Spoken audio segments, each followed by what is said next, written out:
Welcome to Aussie bros. ഞാൻ M S. അപ്പോൾ ഞാനിന്ന് റിഫിൾ ഷഫിൾ എങ്ങനെ ചെയ്യാമെന്നാണ് ഞാൻ പറഞ്ഞുതരാൻ പോകുന്നത്. അപ്പോൾ റിഫിൾ ഷഫിൾ ഇപ്പോൾ കോമൺ ആയിട്ട് യൂസ് ചെയ്യണത് മജീഷ്യൻസ് ആയിരിക്കും, കാരണം അത് കുറച്ചും കൂടി അട്രാക്റ്റീവാണ്. അപ്പോൾ അങ്ങനെ എങ്ങനെ ചെയ്യാമെന്നാണ് ഞാൻ പറഞ്ഞുതരാൻ പോകുന്നത്. അപ്പോൾ റിഫിൾ ഷഫിൾ എന്ന് പറഞ്ഞാൽ ഉണ്ടാവുകയാണ് അവസാനത്തെ ബ്രിഡ്ജാണ് ഇതിൽ കുറച്ചും കൂടി അട്രാക്റ്റീവ് ആയിട്ടുള്ള പരിപാടി. അപ്പോൾ അത് ചെയ്യുമ്പോൾ കുറച്ചും കൂടി എന്തോ മാജിക്കലായിട്ടുള്ള ഫീലാവും. അപ്പോൾ ഞാൻ പറഞ്ഞുതരാം എങ്ങനെ ചെയ്യേണ്ടതെന്ന്. അതിന് മുമ്പ് നിങ്ങൾ എൻ്റെ ചാനൽ സബ്സ്ക്രൈബ് ചെയ്തിട്ടില്ലെങ്കിൽ ഇപ്പോൾ തന്നെ പോയി സബ്സ്ക്രൈബ് ചെയ്യുക. അപ്പോൾ തന്നെ ബെല്ലൈക്കൺ കൂടി ക്ലിക്ക് ചെയ്ത് കഴിഞ്ഞാൽ എൻ്റെ ലേറ്റസ്റ്റ് ആയിട്ട് അപ്ലോഡ് ചെയ്യുന്ന വീഡിയോ ലഭിക്കുന്നതായിരിക്കും. അപ്പോൾ നമുക്ക് ഗ്രിപ്പിൽ തന്നെ തുടങ്ങാം. അപ്പോൾ ഇങ്ങനെ നോക്കാം. നമ്മളിപ്പോൾ ഇടതയിൽ ഇങ്ങനെ പിടിക്കുക, കാർഡ് തമ്പ് വെച്ചിട്ട് നമ്മൾ ഇങ്ങനെ പിടിക്കുക. നമ്മൾ മിഡിൽ ഫിംഗറും റിംഗ് ഫിംഗറും ഇങ്ങനെ പിടിക്കുക. അപ്പോൾ അവസാനം ഇൻഡെക്സ് ഫിംഗർ നമ്മളിങ്ങനെ മടക്കി പിടിക്കുക. ഇതാണ് ഗ്രിപ്പ്. പിന്നെ നമ്മളെ പിങ്കി ഫിംഗർ ഇങ്ങനെ പിടിക്കുക.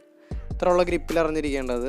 അപ്പോൾ ഗ്രിപ്പ് നിങ്ങൾക്ക് കംഫർട്ടബിളായി തോന്നി കഴിഞ്ഞാൽ പിന്നെ നമ്മൾ ഡ്രിബിൾ ചെയ്യാൻ പഠിക്കണം. ഇത് ബെൻഡ് ചെയ്യാനാണ് മെയിനായിട്ട് ഇൻഡെക്സ് ഫിംഗർ നമ്മളിങ്ങനെ വളച്ച് പിടിക്കുന്നത്, ബെൻഡ് ചെയ്യുക. അപ്പോൾ ഇങ്ങനെ ചെയ്ത് പഠിക്കുക, വെറുതെ ഒന്ന് ചെയ്ത് പഠിക്കുക. ചെയ്ത് പഠിച്ചിട്ട് ഇത് കംഫർട്ടബിളായി തോന്നിക്കഴിഞ്ഞാൽ അടുത്ത് ചെയ്യേണ്ടതെന്ന് വെച്ചാൽ, ഇപ്പം നമ്മൾ ഇടത് കൈ ഉപയോഗിച്ചിട്ട് നമ്മളിങ്ങനെ ഒരു മിഡിലായിട്ടൊരു ഇങ്ങനെ വെക്കുക. നമ്മൾ പകുതി കാർഡ് നമ്മൾ ഇതിലേക്ക് ഡ്രോപ്പ് ചെയ്യുക. നമ്മളെ മിഡിൽ ഫിംഗർ റിംഗ് ഫിംഗർ ഉപയോഗിച്ചിട്ട് വെറുതെ ഇങ്ങനെ മേലെ കയറ്റി കൊടുക്കും. ഇത്ര ചെയ്യണ്ടുള്ളൂ. അപ്പോൾ ഒന്നുകൂടി കാണിച്ചു തരാം. പകുതി വരെ ഡ്രിബിൾ ചെയ്ത് കഴിഞ്ഞിട്ട് നമ്മളിങ്ങനെ പിടിച്ചിട്ട് ഈ നമ്മളെ മിഡിലും റിങ്ങും ഉപയോഗിച്ചിട്ട് മേലെ കയറ്റി കൊടുക്കുക. എന്നിട്ട് സാധാരണ ഇതിലെങ്ങനെയാണോ പിടിച്ചത് അതേപോലെ ഈ ഹാഫ് ഡെക്ക് നമ്മൾ ഇങ്ങനെ പിടിക്കുക. അപ്പോൾ ഇതിൽ പിടിച്ച അതേ ഗ്രിപ്പ് ഇവിടെ കൊണ്ടുവരിക. ഇതും കൂടി ചെയ്ത് കഴിഞ്ഞിട്ട് എന്താ ചെയ്യേണ്ടത് വെച്ചാൽ, ഇപ്പോൾ ഇവിടെ ഇങ്ങനെ ചെയ്ത് പഠിച്ച പോലെ ഇപ്പുറത്തും ചെയ്ത് ഇങ്ങനെ പഠിക്കുക. നിങ്ങൾക്കിപ്പോൾ പഠിക്കാനുള്ള ട്രിക്കാണ് ഞാൻ പറഞ്ഞു തരുന്നത്. അങ്ങനെ ചെയ്ത് പഠിച്ചിട്ട് നിങ്ങൾക്ക് അത് കംഫർട്ടബിളായി തോന്നിക്കഴിഞ്ഞാൽ അടുത്ത സ്റ്റെപ്പിലേക്ക് കിടക്കുക. അടുത്ത സ്റ്റെപ്പ് എന്ന് പറയുമ്പോൾ നമ്മൾ ഓരോന്നായി ഡ്രോപ്പ് ചെയ്യും. അങ്ങനെ ഓരോന്നായി ഡ്രോപ്പ് ചെയ്യുക. അങ്ങനെ ഓരോന്നായി ഡ്രോപ്പ് ചെയ്ത് പഠിക്കുക. ഫസ്റ്റ് ഓരോന്നായി ഡ്രോപ്പ് ചെയ്യുമ്പോഴുള്ള പ്രശ്നം വെച്ചാൽ, ഇപ്പോൾ നിങ്ങൾ ആദ്യമായിട്ട് ഡ്രോപ്പ് ചെയ്യാൻ വെച്ചെങ്കിൽ കുറച്ച് പ്രശ്നം ഉണ്ടാവും. കാരണം നമ്മൾ ഫസ്റ്റ് ചെയ്യുമ്പോൾ കുറച്ച് ഒരു പകുതി കാടന്നെ പുറത്തേക്ക് വരും. അങ്ങനെ ആയിരിക്കും വരിക. നമ്മൾ ഓരോന്നായിട്ട് വരാനുള്ള സാധ്യത കുറവാണ്. അപ്പോൾ ഫസ്റ്റ് ഇങ്ങനെ പ്രാക്ടീസ് ചെയ്യുക. അപ്പോൾ അവസാനം കാണുമ്പോൾ ഇങ്ങനെ ഉണ്ടാവും കാണാം. ഇത്ര ഗ്യാപ്പൊക്കെ ഉണ്ടാവും നമ്മൾ ചെയ്യുമ്പോൾ. അപ്പം നമ്മൾ കൃത്യമായി പഠിക്കുക. ഓരോന്നായി ഡ്രോപ്പ് ചെയ്ത് പഠിക്കുക. അങ്ങനെ ചെയ്യാം. ഓരോന്നായി ഡ്രോപ്പ് ചെയ്യുക. അങ്ങനെ മെല്ലണ ചെയ്താൽ മതി. ഫസ്റ്റ് മെല്ലണ ചെയ്ത് പഠിക്കുക, പിന്നെ വാസിൽ ചെയ്യുക. എന്നാൽ അങ്ങനെയാണ് ചെയ്യേണ്ടത്. ഇനി അടുത്തതെന്ന് പറയുമ്പോൾ നമ്മുടെ ബ്രിഡ്ജ് ചെയ്യാൻ അറിഞ്ഞിരിക്കേണ്ടതെന്ന് വെച്ചാൽ, ഇപ്പോൾ നമ്മളെല്ലാം സ്റ്റാക്ക് ചെയ്ത് കഴിഞ്ഞു, ഓരോന്നായിട്ട് ചെയ്തു. എന്നിട്ട് നമ്മൾ ചെയ്യണമെന്ന് വെച്ചാൽ നമ്മൾ തമ്പ് അങ്ങനെ പിടിക്കുക.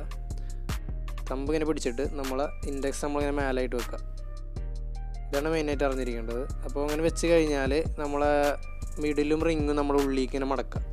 നമ്മളിത് തുറന്നുള്ള പ്രശ്നം കാണിച്ചു തരാം. ഇതേപോലെ പൊട്ടിപ്പുറത്ത് വരും. അപ്പോൾ ആ പരിപാടിക്ക് ചെയ്യാണ്ടിരിക്കണമെങ്കിൽ നല്ലത്. നമ്മൾ തമ്പ് എങ്ങനെ അവിടെ തന്നെ ഉറച്ച് വെക്കുക, റിലീസ് ചെയ്യാണ്ട് വെക്കുക. നമുക്ക് റിലീസ് ചെയ്യേണ്ടതെന്ന് വെച്ചാൽ മിഡിലും റിങ്ങുമാണ്.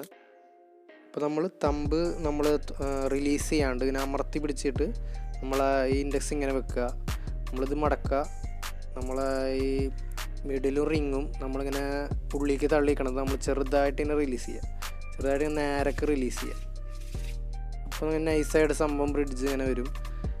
ഒന്നുകൂടി കാണിച്ചു തരാം. അതേപോലെ ചെയ്താൽ മതി, സംഭവം കിട്ടും. പകുതി വെക്കുക, ഓരോന്നായിട്ട് വെക്കുക. നമ്മളിങ്ങനെ തമ്പിന് വെക്കുക, അമർത്തി പിടിക്കുക. നമ്മളിത് ഇങ്ങനെ റിലീസ് ചെയ്യാൻ മെല്ലണം റിലീസ് ചെയ്ത് കഴിഞ്ഞാൽ. അപ്പോൾ ഇതാണ് മെയിനായിട്ട് അറിഞ്ഞിരിക്കേണ്ടത്. ഇനി ശ്രദ്ധിക്കേണ്ട കാര്യം എന്ന് പറയുമ്പോൾ, നമ്മളിപ്പോൾ ഇങ്ങനെ ചെയ്ത് കഴിഞ്ഞു. ഇപ്പോൾ നമ്മൾ നല്ല പെർഫെക്റ്റ് ബ്രിഡ്ജ് കിട്ടണമെങ്കിൽ നമ്മൾ ഓരോന്നായിട്ട് ഡ്രോപ്പ് ചെയ്ത് കഴിഞ്ഞാൽ, നമ്മളിപ്പോൾ ഈ തുമ്പത്ത് ഡ്രോപ്പ് ചെയ്യാൻ നോക്കുക. കാരണം കാണിച്ചു തരാം. നമ്മളിപ്പോൾ എത്ര ഡിസ്റ്റൻസിൽ ഡ്രോപ്പ് ചെയ്യരുത്. അങ്ങനെ വെച്ചെങ്കിൽ നമ്മളിപ്പോൾ അവസാനം ചെയ്യണ മൂവ് കുറച്ച് സ്ലോ ആയി പോകും. അപ്പം തന്നെ പെട്ടെന്ന് തീരുകയും ചെയ്യും, കാണാൻ അത്ര ഭംഗി ഉണ്ടാവില്ല. അപ്പോൾ നമ്മൾ ചെയ്യണമെന്ന് വെച്ചാൽ തുമ്പത്ത് ഡ്രോപ്പ് ചെയ്യുന്നത്, അത്ര തുമ്പത്ത് നോക്കി ഡ്രോപ്പ് ചെയ്യുക.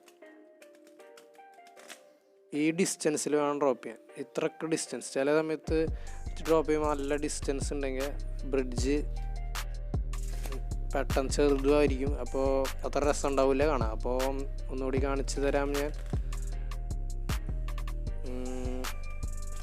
തുമ്പത്ത് നോക്കി ഡ്രോപ്പ് ചെയ്യുക.